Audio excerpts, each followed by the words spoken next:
Good morning, one and all.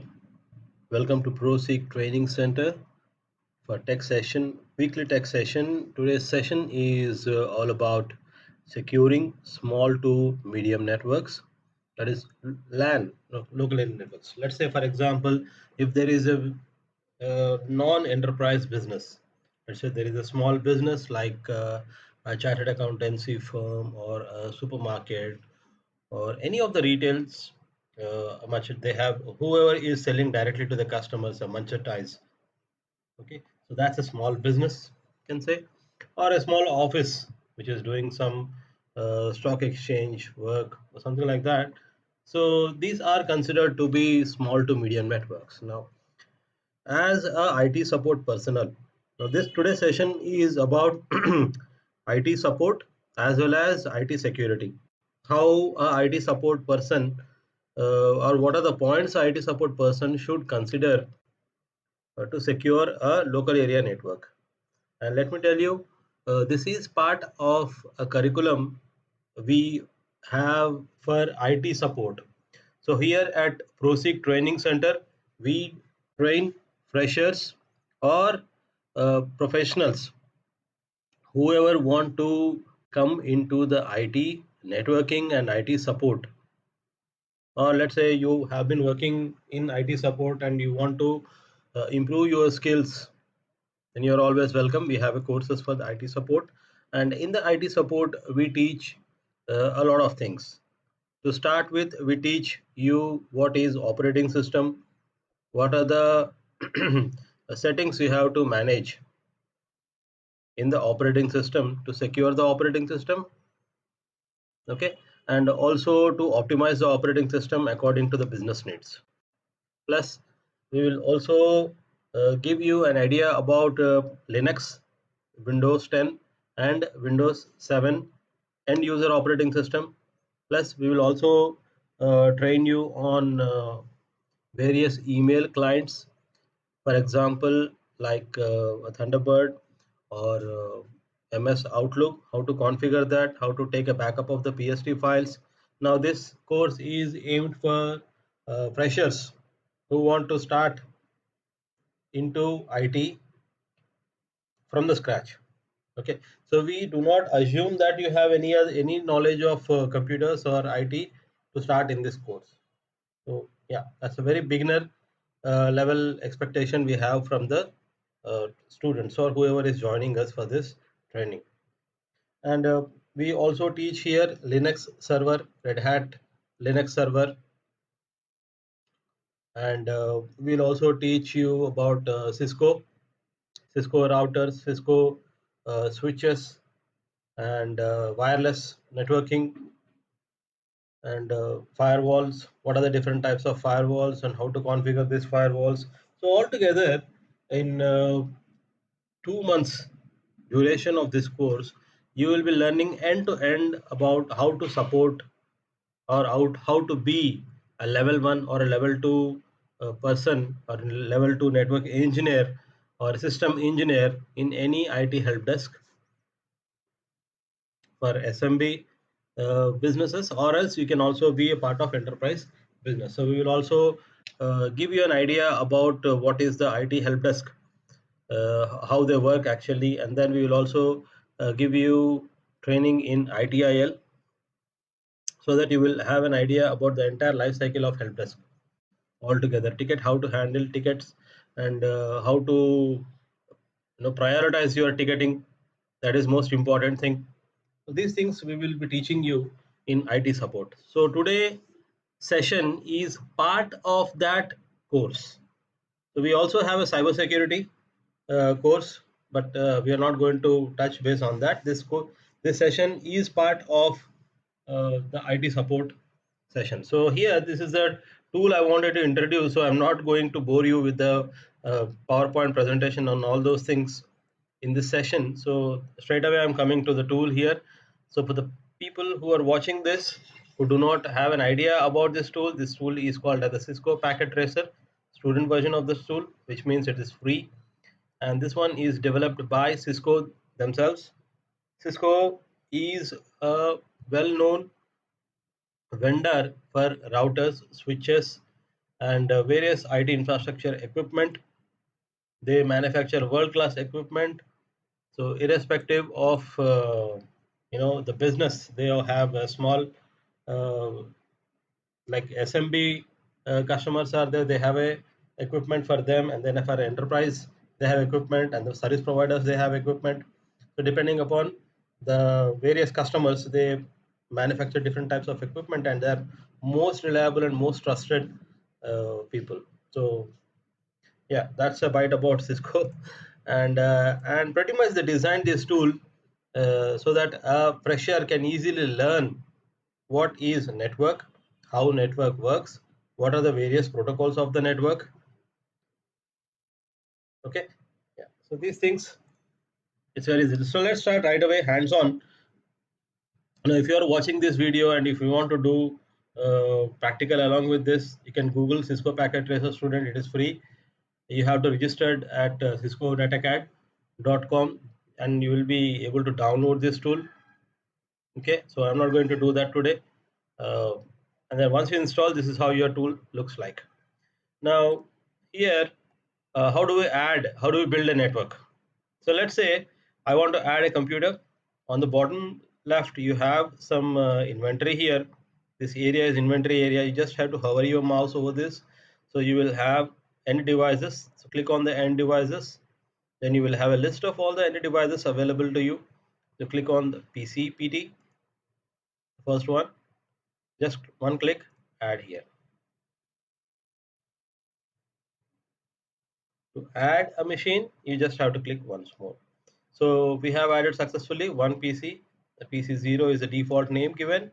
Then PC 1, I want to add, let's say, a couple of PCs. So I'll just keep on adding the PCs. All right, good. So let's say by mistake, if I added an item, a PC or a router or a switch, how do I delete it? So deleting is really simple. All you have to do is select the item you want to remove and press delete button in the keyboard and just confirm yes. Now you will observe here the cursor has changed to X symbol. To get back to the normal cursor, press escape key in the keyboard. Now what is the use of these individual computers if they are not being productive to a business? Isn't it? Business means you want some productivity taken from the employees. Okay, so let's say you want the employees, this is the supermarket. So this supermarket, these are different point of sale machines, POS machines. Now individual POS machines will not have a separate inventory, isn't it? Like you have a big stock or big pile of items you want to sell, all those are barcoded, and all those items, let's say there are some 3000 items you have. Where do you keep all these items? In the shelves.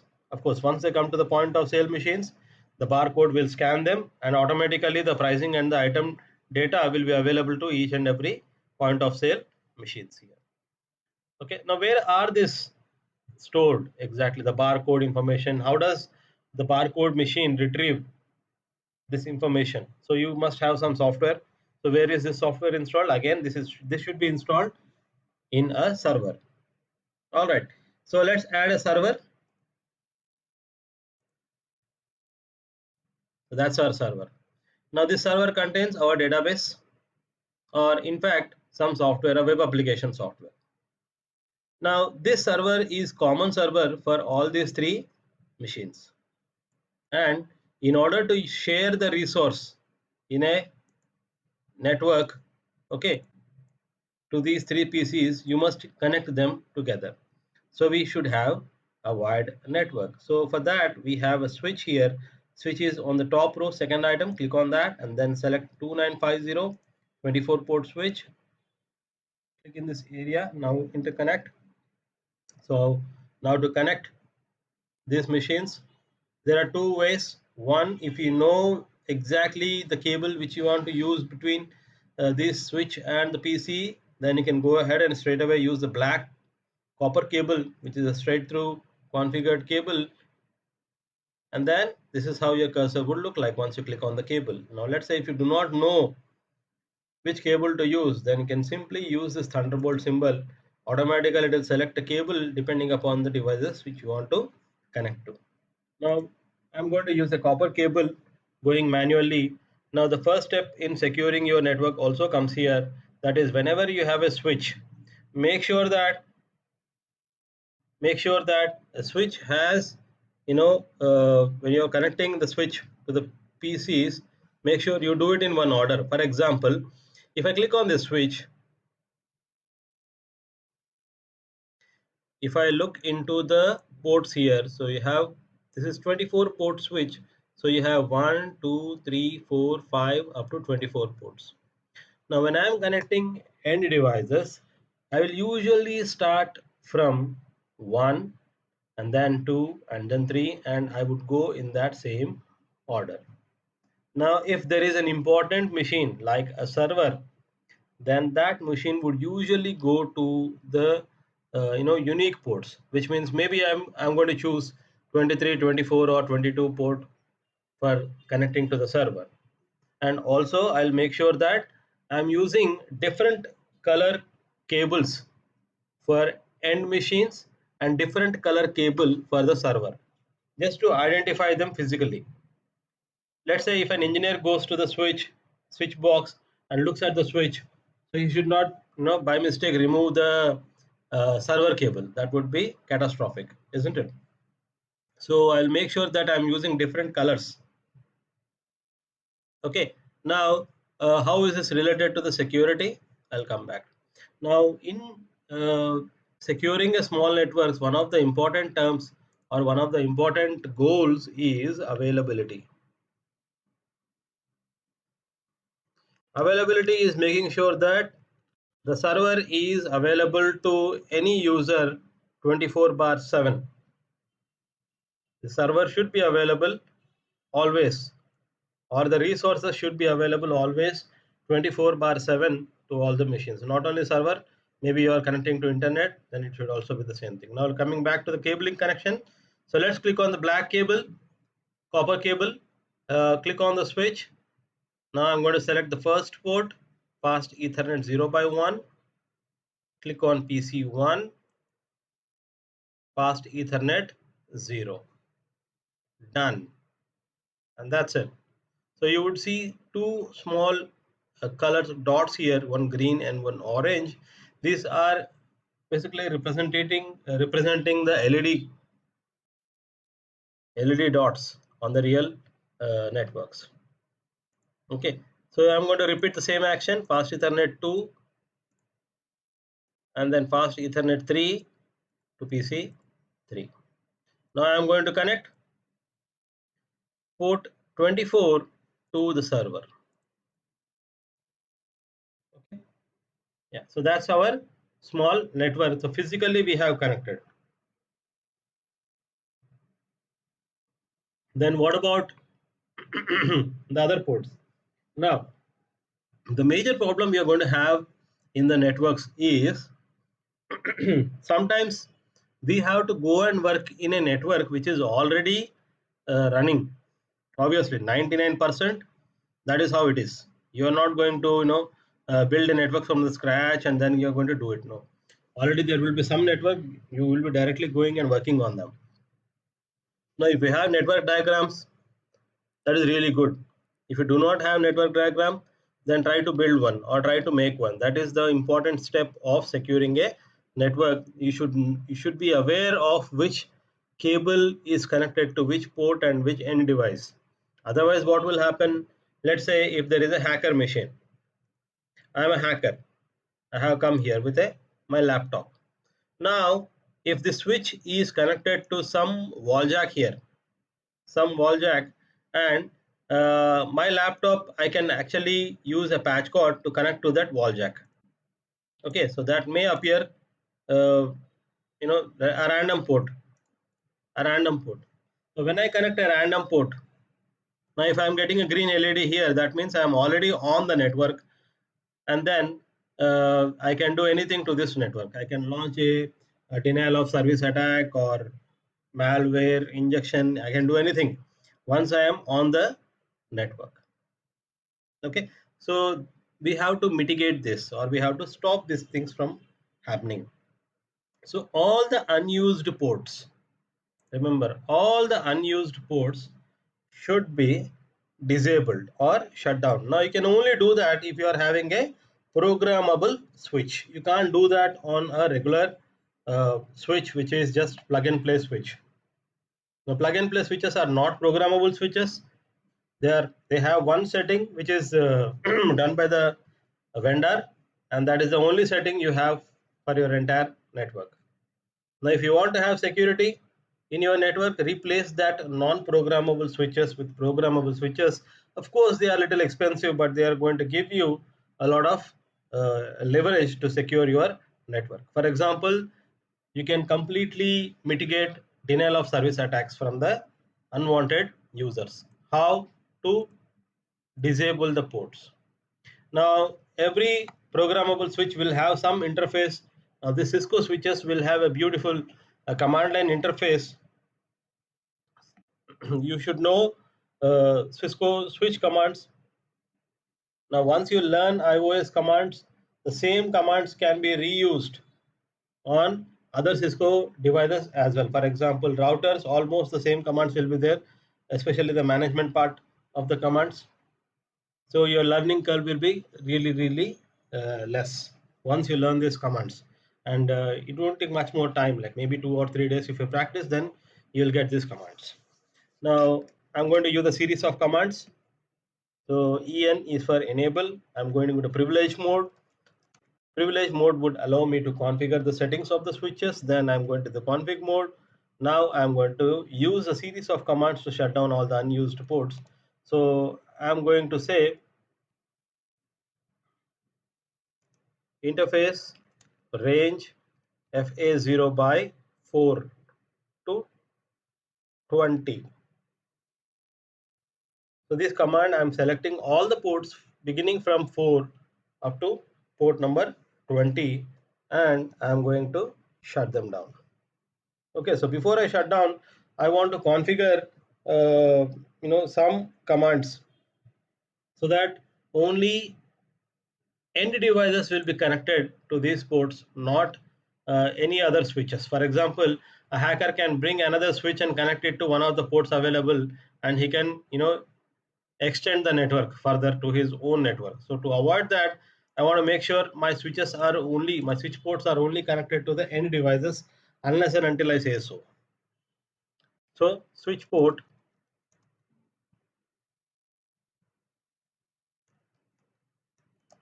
mode access is the command I will give, so that only end devices like uh, computers or laptops or servers are connected to this port. Nothing is connected, and then I'm going to give one command called as shut. So this is going to shut all the ports whenever I see information notification change state to administratively down. That means this has been manually disabled. Now I'm going to save my own settings by going back to the privilege mode by typing exit and exit, really simple. And then I'm going to save the settings by typing a command WR. Now even if I restart the switch or reboot a power cycle switch, the settings will be applied again. Okay, now if a hacker comes up with his laptop and connecting back to any of the ports from 4 to 20, he won't be getting a green signal here. That means he can't send any packets or receive any packet. This is how we physically secure a network. Physical security of the network is really important. So the first and foremost point is disable all the unused ports on the switches to avoid any type of intruder connecting a random port which is available in the wall jack. So this I have seen in many public service organizations, like power organizations are there, and then some even defense organizations, they just leave that ports open. Good. Next, let's come back to our basics of networking here again. That was security, essential you have to do. Next is these machines, if they want to interact with each other, that is, or not only interacting with each other, let's say if they want to interact with the server, they must have a logical address called as an IP address. So usually if there is a small number of machines, let's say only 4 or 5 machines, the best way is to manually give an IP address to the machines. That is one way, or you can use a DHCP service. Now DHCP service is basically a protocol which is configured on any device. It could be a server, it could be a layer 3 switch, it could be a router. Any device can act as a DHCP server. Okay, what DHCP server basically does is automatically provide IP addresses to the machines. Now I'm going to use this server as a DHCP server. So click on the server, go to services, click on the DHCP. But before you do anything here, this server itself must have one manual IP address or a static IP address. So click on desktop, go to IP configuration. Now let's give this DHCP server an IP address 192.168.1.100 is the IP address I'm choosing here, and then 192.168.1.254. Now it's a class C private IP address I'm using, and then the DNS server I'm just leaving it blank for now. Now I'll go back to services, DHCP. Now I'm going to configure the default gateway. So whatever default gateway configure here, that would be automatically updated to all the machines. So let's say my DNS server I'm configuring, maybe I'll configure future, so I'm going to give an IP address as 1.101. Now in small networks, if a router is giving IP addresses automatically, a router is acting as a DHCP server, usually the router will act as a DNS server, a primary DNS server, so that it can forward the requests and maintain a DNS cache locally. Starting IP address, I'm going to say 550 IPs I need, and then I will save here. Once I save, I'll switch on the DHCP. That's it. Simple, easy. So all my client machines will get a DHCP IPs. Automatically they get an IP address. So we have successfully configured a local area network, and my local area network is getting automatically IP addresses from the DHCP server. So that job is done. Next, what else we have in our local area network? We have some, as I told you, point of sale machines will be there. Now whenever I'm interacting with the point of sale machines, that is usually a protocol, a transport protocol called HTTP. HTTP is going to take my data from PC browser to the web server, which could be Apache or IIS or whatever you are using on the other side. Okay, now HTTP will carry the data in plain text. That means it will not use any encryption services while carrying the data from the browser to the server and back. Which means if somebody is able to hack into my switch, okay, if somebody is able to hack into my switch, they can actually peek into any plain text data while it is traveling through the switch. That is highly possible. Okay, so yeah, so they can launch a type of an attack called as MAC flooding attack, MAC flooding attack or MAC flooding attack, in order to crash this switch or make the switch to work as a broadcasting device, so that even if one client is sending a data to the server, they will be receiving a copy of that data. So that is possible.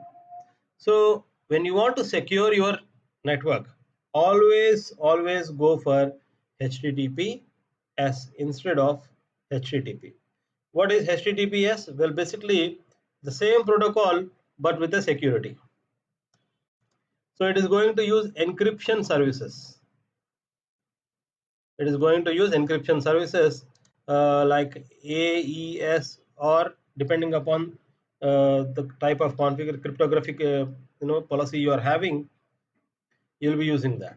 Now HTTPS or HTTP, we want to configure our server first. Again, in Cisco Packet Tracer, it makes us really easy to configure a server.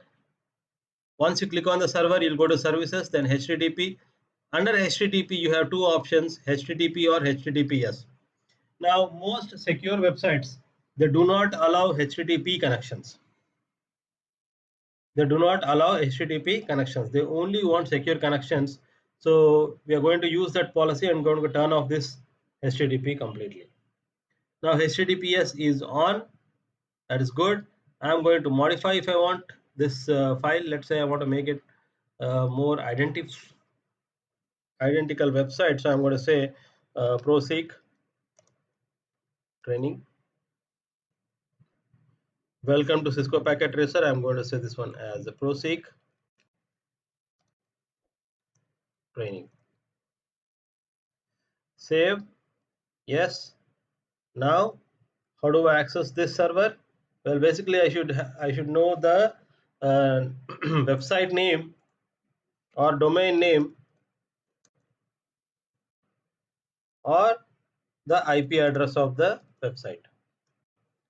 Now at this moment I do not have a domain name because I do not have a DNS server, so I am going to directly use the IP address of the server, which is 100. So PC1, I'm going to click desktop web browser, and now I'm going to type here 192.168.1.100 and then go.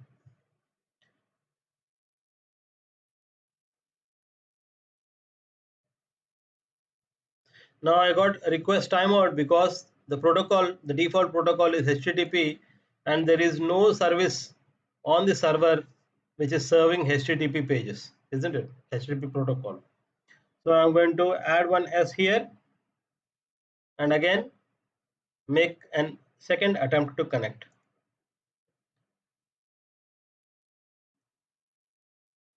So we got a ProSeek training website here. Okay, and this one is HTTPS. Now the advantage of networking is resource can be shared easily. So the same website is available for multiple users.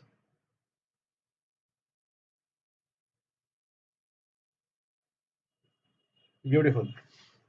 Okay, now fine, IP address is okay. What if I want to use I want to make my network more professional? I want to use a domain name. Now if you want to use a domain name, then you must have a DNS server configured. The DNS server advantage is, if I have a domain name, that will be mapped to an IP address. Basically, DNS server is going to maintain a data of the domain names mapped to certain IP addresses in a database called as DNS database. So I'm going to configure the same server because I am on budget. So I'll use the DNS here under the services.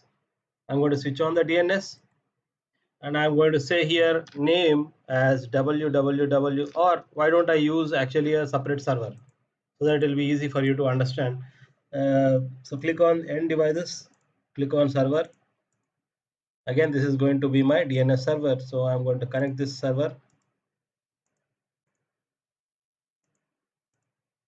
to 22 port, and I'm going to give an IP address to this server. Again, for servers you must give a static IP addresses until and unless required. So have a policy straightforward. All the servers must have a static IP addresses. So I configured 101 and then go to services, same thing again, DNS on. Now resource records are the entries, whatever entries you have in the DNS, they are called as resource records. Okay, now I'm going to say www.proseek.com, sorry, .in, and then I'm going to add an address here 192.168.1.100 because this is the server which is hosting this website, and I'm going to click add here. Now you can see here the domain name is pointing to this IP address. Okay, now I'll go and check 101 is there here. Yes, it is there. Now I'm going to browser and I'm going to type here www.proseek.in and then https, enter. Now you can see here we are able to successfully use a domain name and get our website running here. Okay, isn't that cool? Good. Okay, so coming back to the topic again here, securing. What else we can do for security? Well, basically, if you are having a programmable switches, then why don't you take the advantage of VLANs? So VLANs is a concept where you are isolating the entire or dividing the entire network into multiple smaller networks and securing them. So let's say, why do you need that? I'll tell you here. Let's say, for example, uh, apart from your end users who are connected with wire to your network and accessing the resources, let's say you want to give access to your wireless users as well. So I have wireless devices here. So I'm going to connect an access point to my existing network here.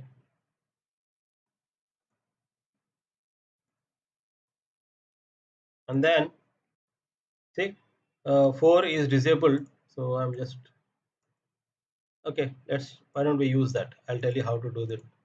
Now let's say 4. Port number 4, remember we have disabled it manually. How to enable it? I'll show you. Again, go back to the switch, config T, int fs0/4, the port which you want to enable. Remember the command shut we have used for shutting down the port. Now you will negate that command by giving a no shut, and then you will save the configurations. Now you can see here there is something going on between the access point and the switch. And our end devices, we also have some smart devices, smartphones or tablets here. Now these devices will be connecting to the access point, and they will also be getting you know, DHCP IPs from the DHCP server here. So the same server which is used for providing IPs to the wired network will also provide IPs to the wireless networks as well. So here you can see automatically we are getting an IP addresses for the wireless networks, and not only that, they will be as much, say they will be having the same access as the wired devices. Of course, HTTPS. So you can see. Now, what is the problem with the wireless networks? Well, basically, wireless networks are less secure because they will be broadcasting their SSID, and any hacker will be able to easily read the broadcasted SSID, and he can launch an attack sitting miles away from the wireless network, or he can even snip the traffic which is going on between the access point and the PC or the tablets here. And not only that, he can inject the frames using a specialized network cards. You can look at our previous videos where we have demonstrated how easy to hack a wireless network, if you want to look into that part. Okay, fine. Now coming back to here, how do we isolate here? So for isolation we have to use VLANs. Okay, now you have to separate this network from this network and this network, so that, let's say if there is a threat, okay, like a malware, the malware would infect this machine and this machine and this machine, but because they are in a separate isolated network, that infection may not cross the VLAN until and unless you give special permissions using a router. Okay, now how do we create VLANs, and how do we isolate these networks? So those things we will be telling you when once you enroll in our course, and we will also be teaching you layer 3 switches, how to configure a layer 3 switch, and how to configure two layer 3 switches. One will be on a primary and the other one will be secondary or on standby. Okay, so that you can work in IT support at that level. You can always call our ProSeek team for inquiring about the details of the course. Okay, about IT security course, sorry, IT support, or you can also inquire about cyber security courses as well. All right, so if you have any questions, you can please put it on the comment box, and this video will be available on our page in a couple of minutes. You can always go back and watch, and if you have any technical questions, you can post them on the Facebook. We will be happy to answer them. So next week we'll be coming up with a different session. I hope this was interesting. This is just an excerpt of the course which we usually teach to our students. One more point I wanted to tell you today is to secure the small to medium networks. The most important thing is inventory management. Inventory management is basically you should be able to identify each and every equipment. Like let's say for example a computer is there, a PC end user is using.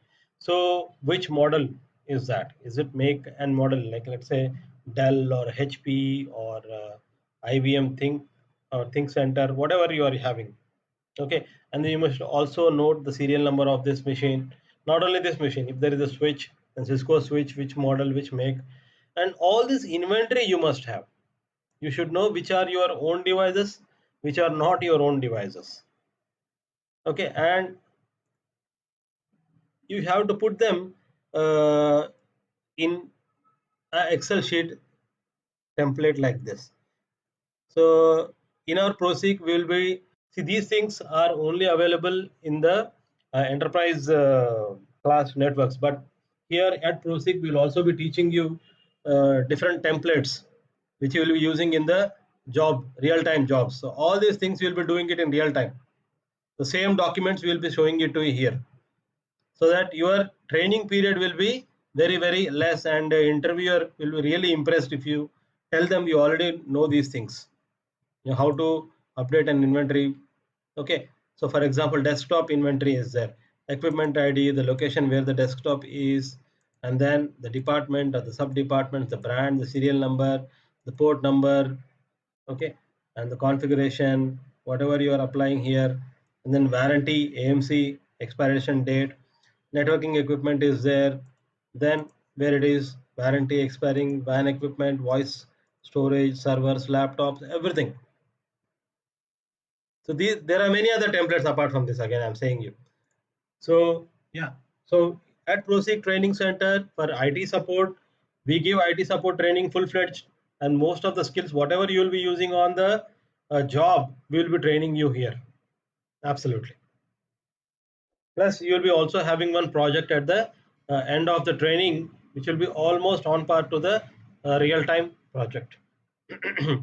So it's see, unlike software projects, which are they said like real-time project and all those things, but nobody will give you real-time project because it needs a lot of you need a client and you need a, you know, all those things. They will be saying that real time, but no one will give you real time. In networking, again here we will be giving you for IT support training, there will be more than 100 plus labs which we will be doing. Okay, so 80% to 90% will be practical, and you will have Monday to Friday training, and Saturday will be like a kind of a test which will be conducting. Additional soft skills training will be there for you to improve your communication skills, interview skills, resume preparation, and all that stuff. So as I told you, please contact our team. So we'll be happy to answer your queries.